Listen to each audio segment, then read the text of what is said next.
सबसे पहले तो जानकारी इस बात की कि आपकी और हमारी मुलाकात कैसे हो सकती है। देखिए ये इश्तिहार। कानपुर, झांसी, प्रयागराज और फिर मेरठ, इन तमाम शहरों में भोकाल काटने के बाद अब बारी है आगरा की। 28 नवंबर को आगरा में जमेगा लल्लन टॉप अड्डा। यहां पर कलाकारों की कलाकारी होगी, पॉलिटिकल लोगों की आपसी यारी होगी, सवाल भी होंगे आपके। नेतागिरी की बातों के अलावा सवाल जवाब जीके से जुड़े भी होंगे, क्योंकि लल्लन टॉप की क्विज भी रहेगी। तो आगरा में बैठ के आसपास के इलाकों की हर जरूरी बात पर बात होगी। साथ आइए, लल्लन टॉप अड्डे को मिलकर खास बनाइए। आना है जब घड़ी में शाम के 5 बजे और आगरा कॉलेज ग्राउंड में लल्लन टॉप का मंच सजे।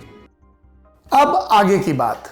इंटरनेशनल क्रिमिनल पुलिस ऑर्गेनाइजेशन, इसे शॉर्ट में कहते हैं इंटरपोल।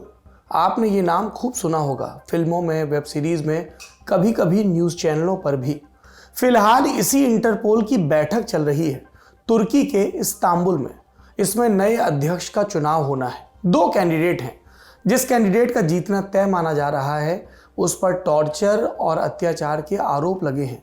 कहा जा रहा है कि अगर ये आदमी इंटरपोल का प्रेसिडेंट बना तो अनर्थ हो जाएगा। आपको बताएंगे कि वो आदमी कौन है, उसके ऊपर आरोप क्या है, और साथ में जानेंगे इंटरपोल की पूरी कहानी क्या है और ये काम कैसे करता है। नमस्ते, मेरा नाम सौरभ द्विवेदी है और ये लल्लन टॉप का अंतरराष्ट्रीय प्रसंगों से जुड़ा कार्यक्रम दुनियादारी है। दुनियादारी में सबसे पहले इतिहास का जिक्र। मोनाको का मोंटे कार्लो शहर, साल था 1914 का। प्रिंस ऑफ मोनाको अल्बर्ट प्रथम परेशान चल रहे थे। उनके कैसिनोज में फ्रॉड हो रहा था। यूरोप के शातिर घपलेबाज कैसिनो में आते और चूना लगाकर निकल जाते। लोकल पुलिस पकड़ने में नाकाम साबित हो रही थी। प्रिंस को लगा ऐसा ही चलता रहा तो धंधा ठप पड़ जाएगा। तब इससे निपटने का रास्ता तलाशना उन्होंने शुरू किया। अलग अलग देशों से पुलिस अधिकारियों और लीगल एक्सपर्ट्स को मोंटे कार्लो बुलाया। अप्रैल 1914 में 24 देशों के एक्सपर्ट जमा हुए। उन्होंने अपराध की गुत्थी सुलझाने, अपराधियों की पहचान और उन्हें प्रत्यर्पित करने के रास्ते तलाशे। बात यह भी चली कि आपस में सहयोग कैसे बढ़ाया जाए। कहा गया फिर मिलते हैं, चर्चा आगे बढ़ाई जाएगी। पर यह बात आगे बढ़ती उससे पहले ही फर्स्ट वर्ल्ड वॉर हो गया और इसके चलते पहली इंटरनेशनल पुलिस कांग्रेस की जो प्रस्तावित कॉन्फ्रेंस थी उसकी फाइल दबी रह गई। पर फिर फाइल कब निकली? 9 बरस बाद, साल 1923 में। मोनाको से लगभग 1100 किलोमीटर दूर ऑस्ट्रिया की राजधानी वियना इसका केंद्र बनी। उस समय वियना पुलिस के प्रेसिडेंट थे जोहान सोबर। 1 साल पहले तक वो ऑस्ट्रिया के प्रधानमंत्री भी रह चुके थे। सोबर ने मोंटे कार्लो वाले सम्मेलन के आयोजन में अहम भूमिका निभाई थी। पहले वर्ल्ड वॉर के बाद अपराधी कार और टेलीफोन का इस्तेमाल करने लगे थे। ये उस दौर की सबसे बड़ी तकनीक थी। वो एक देश में क्राइम करते, बॉर्डर पार कर दूसरे देश में चले जाते। इन लोगों को ट्रैक और ट्रेस करने के लिए कोई मैकेनिज्म नहीं बन पाया था। इन अपराधियों से ऑस्ट्रिया भी परेशान था। पुलिस प्रेसिडेंट होने के नाते इनसे निपटने की जिम्मेदारी सोबर की थी और तभी उनका ध्यान 9 साल पहले की फाइल पर गया। देखा तो पाया कि आइडियाज से पन्ने भरे हुए हैं, लेकिन उन पर अमल नहीं हो पाया। इस अमल के लिए जरूरी था फिर से मिलना। सोबर ने दुनिया भर के लगभग 300 पुलिस अधिकारियों को बुलावा भेजा। इनमें से सिर्फ 30 लोग ऐसे थे जो अपने अपने नेशनल पुलिस के मुखिया थे। मतलब जिन अधिकारियों को बुलावा भेजा गया उनमें से ज्यादातर सीधे तौर पर सत्ता प्रतिष्ठान से नहीं जुड़े थे। इसीलिए यह सम्मेलन पुलिस अधिकारियों पर केंद्रित था, सरकार पर नहीं। सितंबर 1923 में वियना में इस बैठक का आयोजन हुआ। इसमें इंटरनेशनल क्रिमिनल पुलिस कमीशन यानी ICPC की नींव रखी गई। वियना मुख्यालय बना। फंडिंग ऑस्ट्रिया सरकार ने की।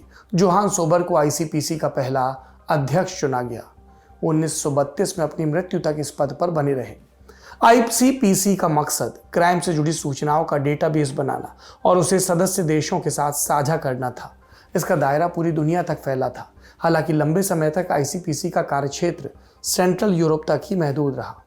लेकिन फिर 1927 में एम्स्टर्डम में जब सदस्य देशों की सालाना बैठक हुई तो तय हुआ कि सभी देश पुलिस फोर्स के अंदर अपने अपने देश में एक संस्था की स्थापना करेंगे और ये संस्था पॉइंट ऑफ कांटेक्ट का काम करेगी ICPC और उसके मेंबर देशों के साथ सूचनाओं का आदान प्रदान करने के लिए, अपराधियों को पकड़ने के लिए। कालांतर में संस्था को नेशनल सेंट्रल ब्यूरो यानी NCB के नाम से जाना गया। भारत का NCB क्या है? CBI। 1930 का दशक आता है, ये बात आगे बढ़ती है, लेकिन तब तक जर्मनी में नाजी पार्टी सत्ता में आ चुकी थी। एडोल्फ हिटलर जर्मनी का चांसलर बन चुका था। हिटलर ऑस्ट्रिया में पैदा हुआ था। उसने अपनी आत्मकथा मीन कैंप में ऑस्ट्रिया को जर्मनी में मिलाने की बात भी लिखी थी। इसलिए जैसे ही जर्मनी में हिटलर सत्ता में आया, उसने पहली साजिश रची। जुलाई 1934 में एक नियो नाजी गुट ने ऑस्ट्रिया के चांसलर की हत्या कर दी। ये हत्या हिटलर के इशारे पर की गई थी। उसे भरोसा था कि अब उसके समर्थक आसानी से कुर्सी पर कब्जा कर लेंगे, पर उसका भरोसा गलत साबित हुआ। ऑस्ट्रिया के मिलिट्री लीडर्स ने इस तख्ता पलट का समर्थन नहीं किया। नतीजतन हिटलर की पहली साजिश फेल हो गई। फिर मई 1935 में हिटलर ने एक भाषण दिया। इसमें उसने कहा कि ऑस्ट्रिया पर हमला करने या उसे जर्मनी में मिलाने का कोई प्लान नहीं है। लेकिन 3 बरस के बाद ही उसका मन बदल गया, प्लान बदल गया। मार्च 1938 में हिटलर ने ऑस्ट्रिया के राष्ट्रपति को चिट्ठी लिखी और कहा, मेरी पसंद का चांसलर नियुक्त करो वरना हमले के लिए तैयार हो जाओ। जाहिर सी बात है, राष्ट्रपति ने मना कर दिया। हिटलर ने आक्रमण का आदेश दिया। हमला पहले सुबह शुरू होने वाला था, लेकिन उससे पहले ही ऑस्ट्रिया के राष्ट्रपति ने घुटने टेक दिए। हिटलर की पसंद का चांसलर नियुक्त कर दिया। लेकिन अगली सुबह फिर भी जर्मन सेना ऑस्ट्रिया में घुस गई। उन्हें किसी तरह की चुनौती नहीं मिली। हिटलर ने यह अफवाह उड़ा दी थी कि ऑस्ट्रिया में अराजकता फैली है, राजधानी में कम्युनिस्ट दंगा कर रहे हैं और हालात को काबू में करने के लिए जर्मनी का आना ज़रूरी है। इस हमले के एक दिन बाद ही ऑस्ट्रिया की संसद ने जर्मनी के कब्जे को मान्यता दे दी। ऑस्ट्रिया अब जर्मनी का प्रांत बन चुका था। ऑस्ट्रिया को मिलाने के बाद वहाँ की संस्थाएं भी जर्मनी के नियंत्रण में आ गई। ICPC भी इससे नहीं बच पाया। जब ICPC का ये हश्र देखा गया तो बाकी देशों ने इसे सहयोग करना बंद कर दिया और 1942 में ICPC का मुख्यालय वियना से बर्लिन शिफ्ट कर दिया गया। अब तो बाकी देशों को और भी दूरी बरतनी थी। कहा जाने लगा कि ये ICPC का अंत है, अब ये कभी अपने पैरों पर खड़ा नहीं हो पाएगा। लेकिन पिक्चर अभी बाकी थी। दूसरे वर्ल्ड वॉर में जर्मनी की हार हुई। फिर 1946 में ब्रसेल्स में ICPC को फिर से खड़ा किया गया। तय हुआ कि ये नया ICPC अब फ्रांस स्थित होगा। फिर 1965 में इस संस्था ने अपना नाम बदला। अब इसका नाम था international criminal police organisation, short form Interpol. Interpol असल में टेलीग्राफिक पता था। बाद में पत्रकारों और टीवी सीरीज ने इस नाम को इतना पॉपुलर कर दिया कि यही चलन में आ गया और आखिरकार यही आधिकारिक नाम भी बन गया। 1950 और 1960 के दशक में दुनिया की जियोपॉलिटिक्स तेजी से बदल रही थी। विदेशी नियंत्रण में रहे देश एक एक कर आज़ाद हो रहे थे। इसके चलते इंटरपोल की मेंबरशिप भी बढ़ने लगी। जल्द ही दुनिया में यूरोपीय देश अल्पसंख्यक हो गए। इंटरपोल अब असल मायनों में अंतर्राष्ट्रीय स्तर पर अपनी भूमिका निभाने के लिए तैयार था। 1972 का दौर आया फिर, जब फ्रांस ने इंटरपोल को एक अंतर्राष्ट्रीय संस्था के तौर पर मान्यता दी। हालांकि फ्रांस का इस पर प्रभुत्व 1985 तक बना रहा। उस साल 1946 के बाद पहली बार ऐसा हुआ कि कोई गैर फ्रांसीसी व्यक्ति इंटरपोल का सेक्रेटरी जनरल बना हो। इनका नाम था रेमंड कैंडल। ये स्कॉटलैंड यार्ड के वेटरन पुलिस अधिकारी थे। उनके कार्यकाल में इंटरपोल को आधुनिक बनाया गया। तब तक सारा रिकॉर्ड कागजों पर दर्ज होता था, उसे अब कंप्यूटराइज किया गया। साल 2000 में रॉन नोबल इंटरपोल के सेक्रेटरी जनरल बने। वो उस कुर्सी पर बैठने वाले पहले अमेरिकी व्यक्ति थे। नोबल चाहते थे कि इंटरपोल 24 घंटे काम करे, क्योंकि 9/11 के हमले के बाद इसकी ज़रूरत बढ़ गई है। उन्होंने ऐलान किया, अब इंटरपोल के मुख्यालय की बत्तियां कभी बंद नहीं होंगी। और ऐसा ही हुआ। तब से इंटरपोल हमेशा एक्टिव रहता है, 24 घंटे साल के 365 दिन। इस समय 195 देश इंटरपोल का हिस्सा हैं। ये देश एक सिक्योर नेटवर्क के जरिए इंटरपोल के डेटाबेस का इस्तेमाल करते हैं। सदस्य देश संदिग्ध अपराधियों और फर्जी दस्तावेजों से जुड़ी जानकारियां इस पर अपलोड करते हैं। इस डेटाबेस में फिंगरप्रिंट, पासपोर्ट, वीज़ा और DNA भी दर्ज है। इंटरपोल के काम क्या हैं? 2 मुख्य काम हैं। पहला, सेंट्रलाइज्ड क्रिमिनल डेटाबेस को मेंटेन करना। हर देश का अपना नेशनल सेंट्रल ब्यूरो है। ये ब्यूरो इंटरपोल के डेटाबेस से जुड़ा होता है। उन्हें अपराध या अपराधियों की पहचान के लिए डेटाबेस की इजाज़त होती है। इसका दूसरा काम है नोटिस जारी करना। इंटरपोल अलग अलग रंग के नोटिस जारी करता है, जैसे मिसिंग पर्सन के केस में येलो नोटिस, लावारिस लाश मिलने की स्थिति में ब्लैक नोटिस, खतरे की चेतावनी देने के लिए ऑरेंज नोटिस और वांटेड लोगों की तलाश या गिरफ्तारी के लिए red corner notice, red notice. ये रेड नोटिस सबसे इंपॉर्टेंट है। मान लीजिए किसी ने भारत में कोई क्राइम किया, जब तक पुलिस उसे पकड़ पाती वो देश छोड़कर अमेरिका भाग गया। अब भारत की पुलिस सीधे तौर पर तो अमेरिका में घुसकर संदिग्ध को गिरफ्तार कर नहीं सकती। ऐसे मौके पर इंटरपोल काम आता है। उसे संबंधित व्यक्ति के बारे में जानकारी दी जाती है। बताया जाता है कि फलाना व्यक्ति इस मामले में वांछित है, अदालती कार्रवाई होनी है या जेल भेजा जाना है। इंटरपोल इस आवेदन का रिव्यू करता है। मामला जम गया तो रेड नोटिस जारी करता है। अगर मामला राजनीतिक, मिलिट्री, धार्मिक या नस्ल भेदी नेचर का हुआ तो एप्लीकेशन को रिजेक्ट भी किया जा सकता है। इंटरपोल अगर रेड नोटिस जारी कर देता है तो क्या होता है, एक बात समझिए। इंटरपोल अपने आप में एक लॉ एनफोर्समेंट एजेंसी नहीं है। उसके एजेंट किसी को गिरफ्तार नहीं कर सकते। वो सिर्फ एक पुल का काम करता है, सूचनाओं को एक जगह से दूसरी जगह पहुंचाना। तो अगर भारत का जो भगोड़ा अमेरिका में था और जिसके बारे में इंटरपोल को सूचित कर दिया गया और जिस पर इंटरपोल ने रेड नोटिस भी जारी किया, वो उसे गिरफ्तार नहीं कर सकता। इसको गिरफ्तार करने का अधिकार अमेरिका की पुलिस के पास ही होगा। इंटरपोल बस उसे सूचित करेगा, बाध्य नहीं कर सकता। फिलहाल इंटरपोल ने लगभग 66,000 रेड नोटिस जारी किए हैं, जिनमें से 8,000 पब्लिक डोमेन में हैं। बाकी की जानकारी सरकारी एजेंसियों के पास। अब वो सवाल जो हम दुनियादारी में रोज़ाना पूछते हैं बिला नागा कि इंटरपोल की चर्चा आज क्यों। दरअसल तुर्की के इस्तांबुल में इसकी जनरल असेंबली मीटिंग चल रही है। ये इंटरपोल की सुप्रीम गवर्निंग बॉडी होती है जिसमें सब सदस्य देशों के प्रतिनिधि शामिल होते हैं। पिछले साल की बैठक यूएई में होनी थी पर कोरोना के चलते उसे टालना पड़ा था। ये बैठक इसलिए भी खास है क्योंकि इस साल इंटरपोल को अपना नया अध्यक्ष चुनना है। 2 कैंडिडेट हैं।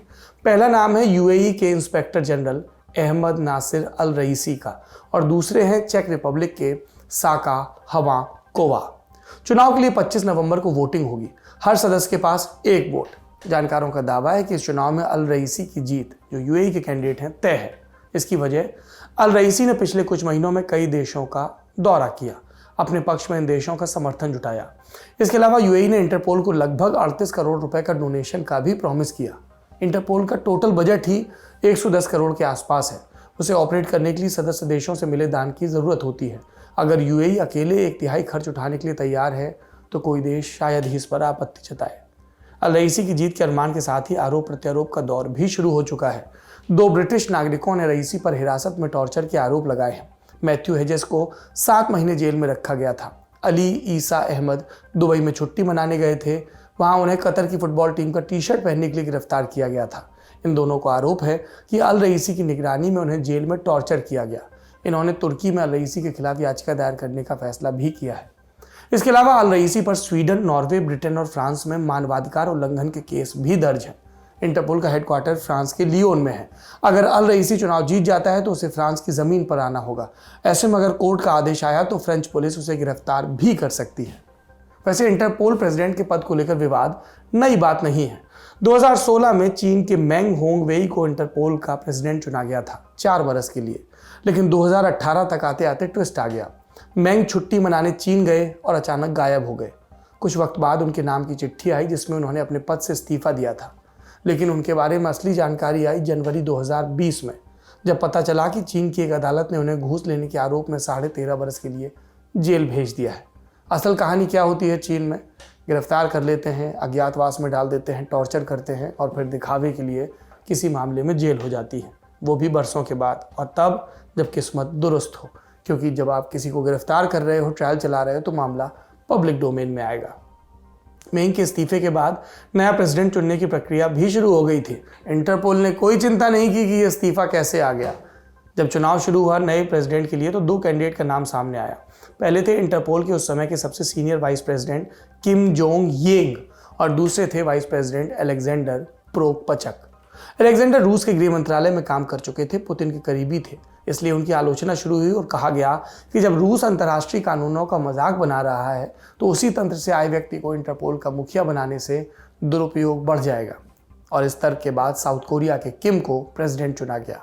अब मौजूदा व्यक्ति पर बात करें तो यूएई पर लगातार मानवाधिकार उल्लंघन और आलोचकों को दबाने के आरोप लगते रहे हैं और अल रईसी का नाम इन लोगों को दबाने के लिए जिम्मेदार लोगों की लिस्ट में है। इंटरपोल अपनी छवि को बचाने में सफल हो पाता है नहीं, ये देखने वाली बात होगी।